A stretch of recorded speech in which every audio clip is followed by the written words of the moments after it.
FIFA livery, Jens Fiedler, up to P9. Another writing on that 2 minute .1.2 battle. So that's 1, 2, 3, 4 cars within 700s right now. Caserta, Mauro, Scolari, and Fiedler. Could be one more because look at that first sector from Marcus Royce. It's a bit of time in the second sector, but it's still good. You could still put him right into the top 5.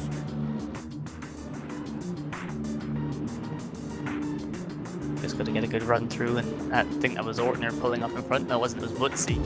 But Royce, bang, he's going to hug it tight to the pit wall. Oh, he's not. He might be going for another run, Rob. See what the time says. E5, nice lap. I reckon he'd have been at least P3 if he'd have held it to that pit wall. More best in the first sector, but by not quite as much as we would probably expect him to be in a Mercedes. He's got some clear track ahead of him. The time, this is going to be their last laps. And Fiedler looking strong. Looking certainly strong for an improvement. Purple sector 1, green sector 2. Probably on a very low wing setup here. Doesn't gain much in the first sector, it gains a lot in the second sector actually. A lot faster than the other Mercedes is there.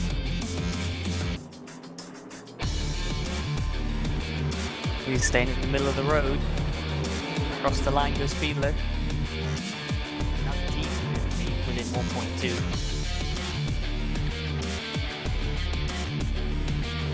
As there's someone getting all out of shape behind Rose there and spinning out against Fiedler. Those are one of the last ones still on the lap, but I don't think we will see any moving in the time here. So Mike Stoffmill in the Ford Mustang, the only Ford Mustang on the grid, going to take the pole position here ahead of Marius Dyson. Always great to see an interesting car on the pole. It was it last time out at Spa, Rob, where the Glickenhaus took pole, which is my favourite car from this pack.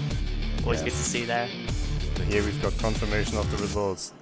Stoffmill ahead of Dreisig, then Gemeinert in the Mercedes, Mauro in the McLaren, Ortner in another Mercedes, then Benedek in the fastest Porsche, Fiedler, Royce, Caserta, all Mercedes. Lights out, we are racing here. Looks like a very decent start from Stoffmill there at the front of the field. He's done what he needs to do, got to turn 1 first. Can he hold it up the snake as Dreisig slides up into second?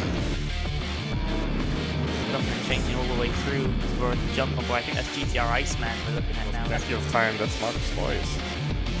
26. We were looking around the top 10 earlier, something relatively big must have happened, and he's back with Antonio Armiento has been covering Marcus Royce on his tail. You saw Marcus Royce down earlier. Royce trying to go around the outside, but something happened. Seen him having some issues so far. See him back on the road. George De Werder ahead of him in the Z4 and behind, ahead of both of them is your main salesman. Your salesman battling up with Croce earlier, and that's about 10 seconds. The leader under pressure by Fiedler. I'd say potentially Fiedler having nursing some damage on that car. We've seen it, looking kind of weird under braking and under acceleration. So he's doing a great job to keep it going. Probably more laps he gets, the more he gets used to it. And De Werder ahead of him in the Z4 is providing a good bench for him at the moment. Fiedler looking, we've seen him back up higher than this. So he's going to have to look to get back up. There's something's going crazy with the timing screen with someone dropping in out, but here comes Fiedler around the outside on the way into the Casio Triangle. That's a brilliant overtake. Marcus Royce on the outside against Ollie Bernd. Nice pass, but I think Ollie Bernd also gave him a lot of room there. Yeah, super defensive from Bernd. Royce just decided, you know what, you're going to go there, I'm just going to drive around you. Great pass from Royce. Got 5 seconds to make up to Jerome Weiland. But I don't think Ollie Bernd, I think it was Wurtzy, maybe he's run wide here. Meanwhile, that's Royce up the inside of Armiento, the side by side. Armiento's got the run and he's got third line. But Royce definitely skid in there. Definitely looking to get ahead of Armiento. He's on the run down to Spoon. Armiento stays ahead, but not by much.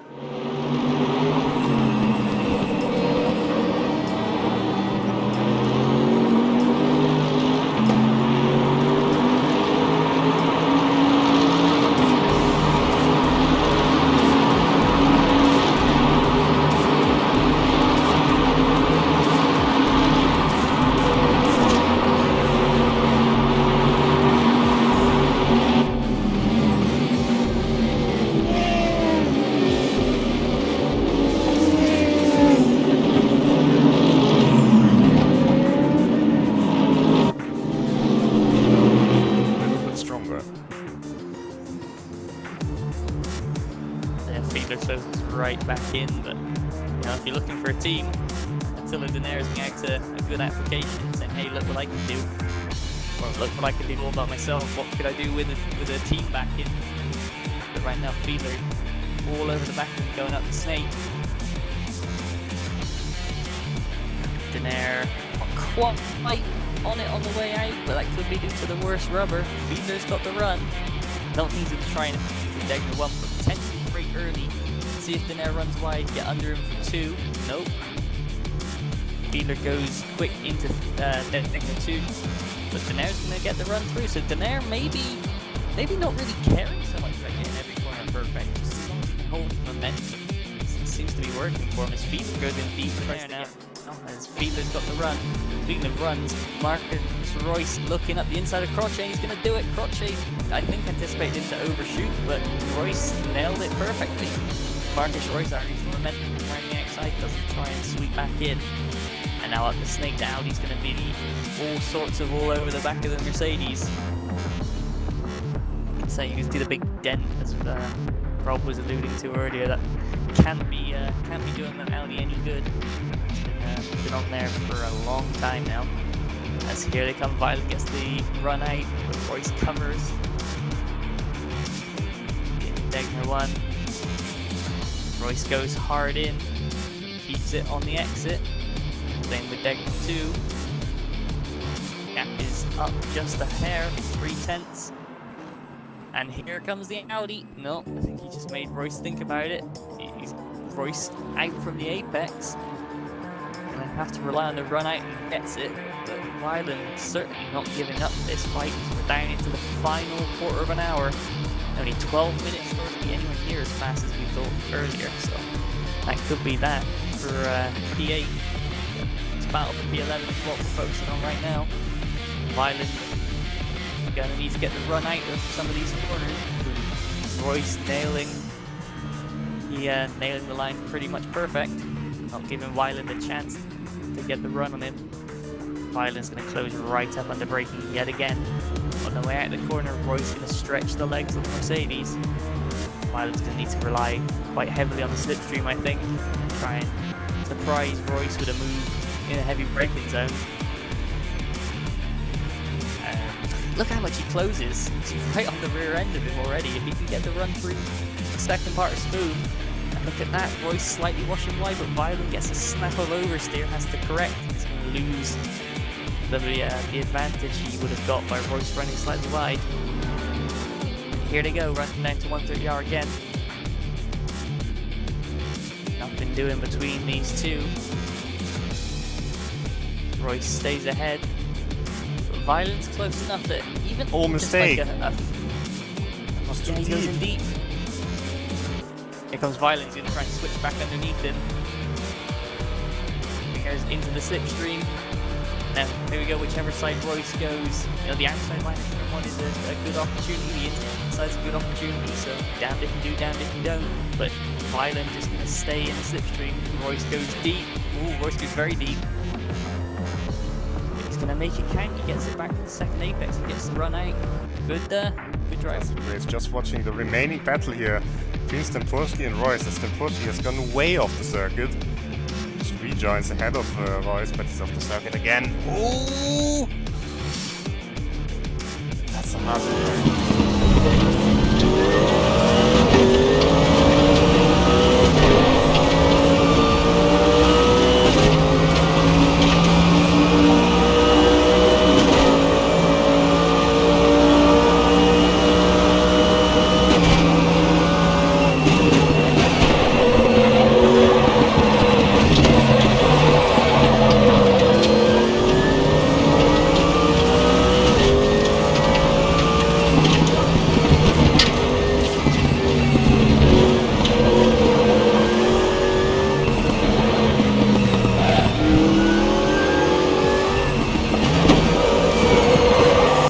Done well to recover up to P7. He was barely inside the top 20 early on. Looked like he was really struggling, so a good run through. And then behind him in P8, I would probably say the one of the drivers of the day contender, Attila Denair in 8th in the BMW. There's Denair Made his strategy work. Also had to fight with the bad connection at times here. He still did a very solid performance. P8, good job. Maybe that will help him find the team finally. Marcus Boyce, after the scary moment with Stempursky, finishing in the top 10. P9 in the end. Jerome Weiland rounding out the top 10 in another Audi. We've got the finishing order. Stoffel fastest lap, but exactly the same lap time set by Marius 30. There we go. Mustang wins ahead of Audi, ahead of Mercedes at the 2-hour special event. At SUZUKA in the top server. Let's see the remaining finishers. Vigoni 11th, Roque in 12th, then Plachta, Olli Bernd, Kevin Defoe, and Lippens, Amiento, Lavender, Derveda, Butzi, and Sergio rounding out the field of cars that have finished. Mauro with the unfortunate disconnect after running on the podium for a long time. Drafts had disconnect. Stempursky out on the final lap. But seeing